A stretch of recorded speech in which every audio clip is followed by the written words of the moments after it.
আসসালামু আলাইকুম ভিউয়ার্স, আশা করি ভালো আছেন। আমরা আজকে আলোচনা করব ডিজিটাল ঘড়ি নিয়ে। যে ডিজিটাল ঘড়িটা ঠিকই আছে, কিন্তু এটা টাইম ঠিক থাকে না। এটা টাইম কিভাবে ঠিক রাখবেন সেটাই আজকে দেখাবো। এই যে এটা হলো 12 ভোল্টের অ্যাডাপ্টার, এটা দিয়ে ঘড়ি চলে, আমরা সবাই জানি। এই যে ঘড়িটা চলছে, কিন্তু কারেন্ট চলে গেলে ঘড়িটা স্লো হয়ে যায়। এখন এই কারেন্ট দিয়েও চলে, আবার এই 6 ভোল্টের ব্যাটারি দিয়েও চলে। এই যে দেখেন, এই যে লালে লাল, কালায় কালা, ব্যাটারি দিয়েও চলে। এখন আমরা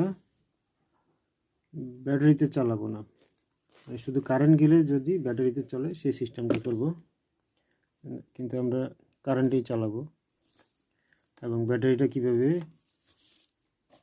এই কারেন্ট থেকে চার্জ করব সেই ম্যানুয়াল পদ্ধতিটা আজকে দেখাবো। অটোটা আমরা পরে দেখব, আজকে দেখব ম্যানুয়ালি কিভাবে সময়টা ঠিক রাখা যায়। তাহলে প্রথমে আমরা কারেন্ট দিলাম,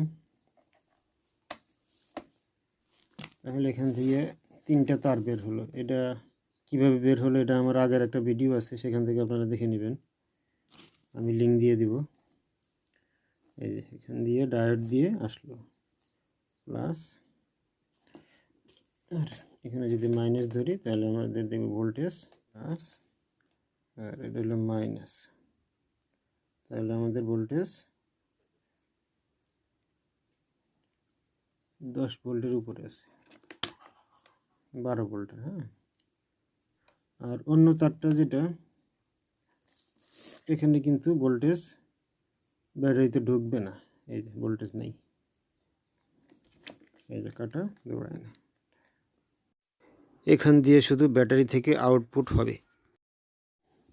তাহলে এবার আমরা মূল পর্বে চলে যাই, যে কীভাবে এই কাজটা করবেন। তাহলে প্রথমে তো এটা কারেন্টে চলবেই। এটা হলো আমাদের একটা হলো চার্জিংয়ের তার, আর একটা হলো আউটপুটের তার। এখন যদি আমরা সবসময় চার্জিংয়ের তারটা লাগিয়ে রাখি তাহলে আমাদের ব্যাটারিটা দ্রুত নষ্ট হয়ে যাবে। সেই জন্য আমরা করব কি, আউটপুটের তারটা লাগিয়ে রাখবো।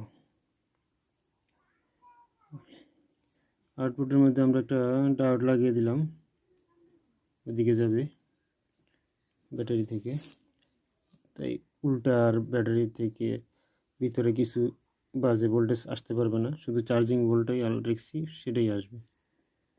তাহলে আমরা এটা লাগিয়ে রাখলাম। এখন যদি কারেন্ট খুলে দিই, তারপরও ঘড়িটা চালু আছে, কারেন্ট লাগালেও চালু আছে। এখন চার্জিংয়ের তারটা আমরা আলাদা রাখবো। অনেকদিন পরে ব্যাটারি যদি আমাদের কমে আসে চার্জ, তখন আমরা এই চার্জিংটা এখানে লাগিয়ে দিব, তখন আবার চার্জ হতে থাকবে, এবং রাত শেষে হইলে আমরা খুলে দিব এবং ব্যাটারিটা নষ্ট হবে না।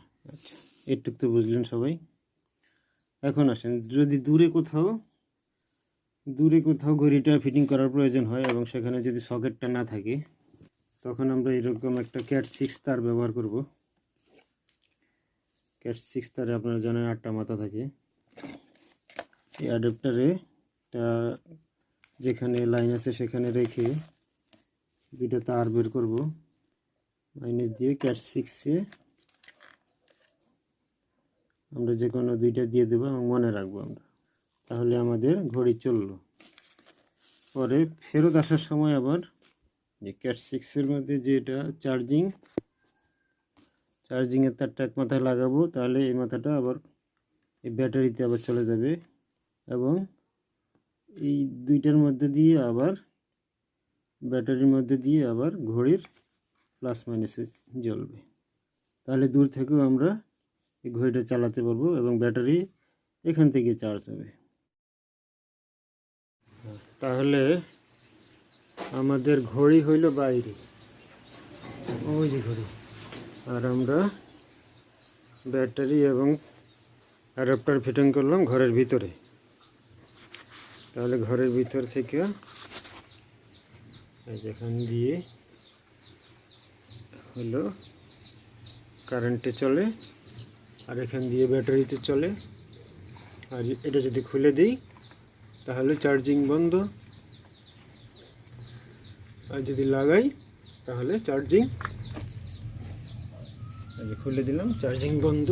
আর যদি লাগিয়ে রাখি তাহলে চার্জিং হবে। তাহলে এখান থেকে ভিতরে দিয়ে ক্যাট 6 টায়ার উপরে দিয়ে ওই যে ছিদ্র দিয়ে